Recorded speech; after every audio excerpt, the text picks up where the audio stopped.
Hi friends, இன்றைக்கி நம்ம ஒரு சின்ன அப்டேட்டு சில்வரை பற்றி பார்க்கலாம். இது என்னன்னு பார்த்தீங்கன்னா, என் தம்பியோட செயின், என் குழந்தையோட செயின். இது வந்து அத்து போச்சு. அதே மாதிரி என்னோடய கொலுசு இதுவுமே அத்து போச்சு. ஓகேங்களா. இப்போ வந்து என்னென்னா, நான் மோஸ்ட்லி வந்து வெள்ளியை வந்து எக்ஸ்சேஞ்ச் பண்ணி வாங்கவே மாட்டேன். ஆசாரிட்ட வந்து உருக்கி தான் நான் இது பண்ணுவேன். ஆனால் வந்து எந்த வெள்ளியை நம்ம மாற்றலாம், நமக்கு வந்து நஷ்டமே வராமல் எப்படி மாற்றலாங்கிறத ஒரு சின்ன டிப்ஸு. அதாவது இந்த மாதிரி உங்கள் குழந்தைங்களோட ப்ரேஸ்லெட்டு, செயின் இந்த மாடல் வாங்குறீங்க, இல்லை வேறு எந்த மாடலாக வாங்கியிருக்கீங்க அப்படின்னா, இந்த மாதிரி 925 அப்படின்னா அவங்க வந்து அன்னைக்குள்ள ரேட்டுக்கே அந்த ஷாப் எடுத்து தான் ஆகணும். ஓகேங்களா. ஒருவேளை உங்களுக்கு எடுக்கலை அப்படின்னா நீங்கள் அந்த ஷாப்பில் கண்டிப்பாக வாங்காதீங்க.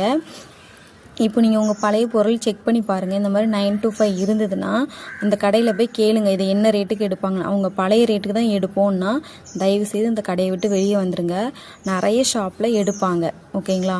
அதே மாதிரி இந்த மாதிரி 925க்கு வந்து இப்போ இந்த செயினோட கிராம் மொத்தமே ஒரு 10 கிராம்ஸ் இருக்குதுன்னு வச்சுக்கோங்களேன். 10 கிராம்ஸ்க்கு இன்றைக்குள்ள ரேட்டு போட்டு கால்குலேட் பண்ணி பார்த்தா ரொம்ப கம்மியாக தான் வரும். ஆனால் நம்ம இந்த செயின் வாங்கும் போது எக்ஸ்ட்ரா 600 700 வாங்கியிருப்பாங்க. ஏன்னு கேட்டிங்கன்னா, நமக்கு வந்து அதை தான் சொல்லியிருப்பாங்க, இந்த 925ங்க இது பியூரிஃபை, நீங்கள் திரும்ப கொடுத்தா நாங்கள் அப்படியே வாங்கிப்போம் அப்படின்னு சொல்லிப்பாங்க. ஆனால் திரும்பவே நம்ம வந்து சில டைம் மறந்துடுவோம், இல்லை நமக்கு ஞாபகம் இருக்காது.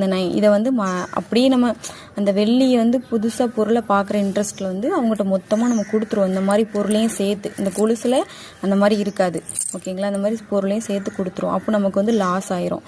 ஆனால் இதை வந்து நீங்கள் அவங்க சொல்கிறதே விட உங்களுக்கு இந்த சீல் வந்து நீங்கள் இந்த சீல் வச்சு இல்லை 925ல வாங்கிட்டிங்கன்னா கண்டிப்பாக வந்து அன்னைக்குள்ள ரேட்டுக்கு உங்களுக்கு கண்டிப்பாக இருக்கும். இன்னைக்குள்ள ரேட்டு இன்றைக்கி 250 அப்படின்னா இன்னைக்குள்ள 250க்கு அவங்க எடுத்துப்பாங்க. ₹1 கூட கம்மி பண்ணாமல் இந்த செயினை எடுத்துப்பாங்க.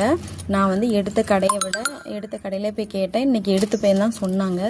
நான் வந்து எனக்கு ஒரு சின்ன வேலை அவசரமாக வந்துட்டு, சரி ஓகே இன்னொரு சின்ன பொருளும் உனக்கு எடுக்கணும் சேர்த்து, அதனால் ஓகே அப்படின்னு சொல்லிட்டு நான் ரிட்டன் வந்துட்டேன். இப்போ நாளைக்கு நான் போய் மாற்றி நான் தம்பிக்கு புது செயின் எடுப்பேன்.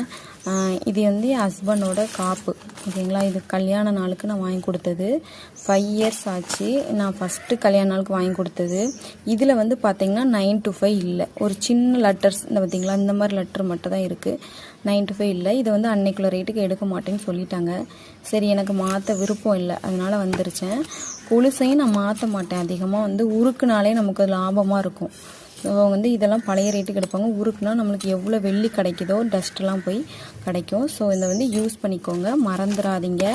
925 உங்கள் பொருளில் இருந்துன்னா இன்னைக்குள்ள ரேட்டுக்கு எடுத்தே ஆகணும் அவங்க.